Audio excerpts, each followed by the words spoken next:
Bismillahirrahmanirrahim. Assalamualaikum warahmatullahi wabarakatuh. Puasa sehat, waktu pelaksanaan ibadah puasa. Ada 3 tingkat raga manusia yang menggambarkan fungsi kecerdasan otak manusia. Yang pertama adalah kondisi raga kekurangan. Yang kedua adalah kondisi raga yang melampaui batas. Dan ketiga adalah raga yang seimbang secukupnya. Apa bedanya? Raga kekurangan dan melampaui batas itu orientasi dari hati dan jiwanya adalah selain ridho Allah, mencari ridho makhluk, mencari ridho zat.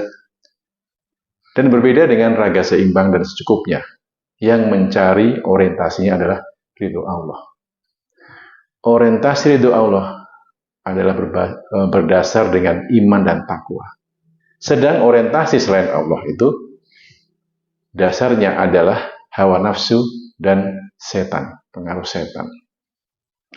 Asupan raga manusia ada 3. Yang pertama adalah udara. Udara yang dibutuhkan oleh manusia itu adalah berbentuk oksigen. 2 gabungan atom gas oksigen yang membentuk molekul oksigen yang masuk melalui hidung ke saluran napas dan akhirnya ke sel paru-paru yang namanya alveoli, diserap dan kemudian masuk ke dalam darah. Kemudian setelah dipakai untuk metabolisme sel, sampahnya berupa gas CO2, karbon dioksida, akan dibuang kembali ke udara melalui hidung. Apa fungsi dari oksigen?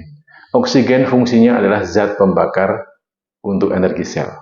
Makanya hindari kita memasukkan ke dalam paru-paru kita polutan udara yang sangat tidak bermanfaat seperti asap rokok dan asap buangan kendaraan bermotor.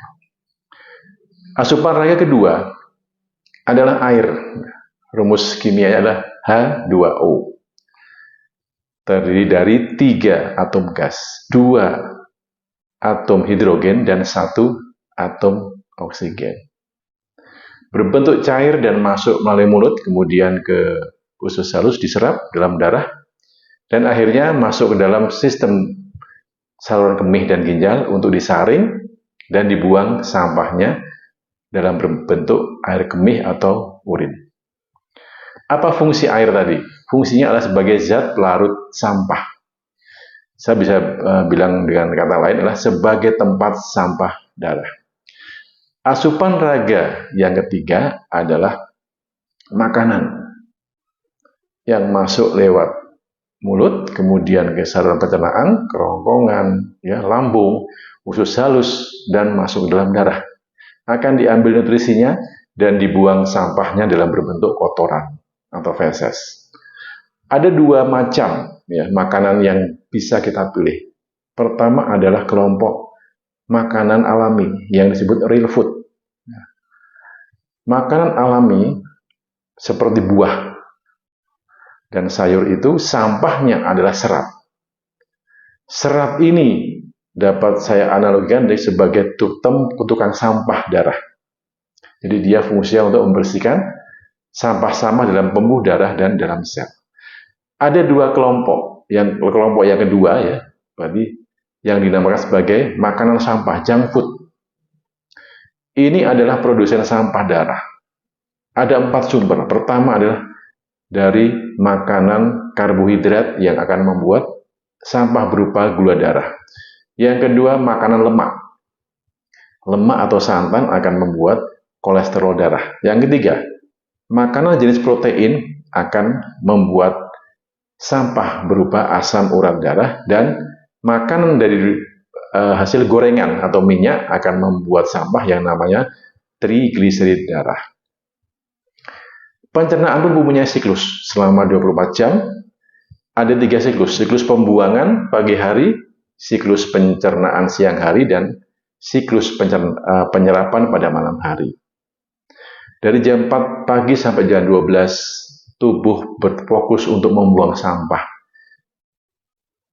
Sampah yang ada dalam usus besar akan dibuang dalam bentuk buang air besar. Yang kedua, setelah bersih kemudian jam 12 sampai jam 8 malam kita saatnya untuk makan. Makan lazim berupa tadi karbohidrat, lemak, minyak, dan protein. Dan pada jam 8 malam sampai jam 4 pagi, makanan yang kita masukkan dari pagi sampai siang akan diserap di usus halus. Dari siklus alamiah pencernaan, kita bisa melihat bahwa ada dua kelompok tadi ya, makanan antara makanan real food yang berbasis serat dan makanan sampah darah yang menghasilkan sampah darah. Itu ada waktu-waktu untuk makan, kapan kita makan yang pas. Yang pertama, untuk membantu siklus pembuangan, kita memerlukan makanan alami yang berdasar serat, supaya sampah yang kita kemarin makan bisa dibuang keluar tubuh. Di samping makanan ya berserat tadi, kita juga harus memenuhi asupan air. Pagi hari separuh ya, dari target pribadi, kemudian siang separuhnya. Dan pada waktu malam hari, makanan tadi akan diserap oleh usus halus dan dipakai untuk operasional sel sehat. Dalam Quran surat Al-Baqarah, surat kedua, ayat 147,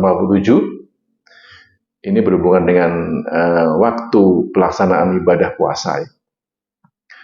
Allah berfirman, A'udzubillahi minasyaitonirrajim.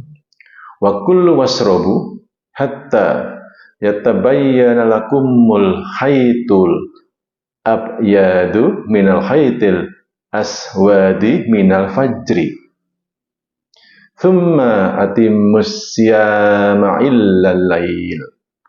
Kadzalika yabayyinullah ayatihi linnasi la'allahum yattaqun.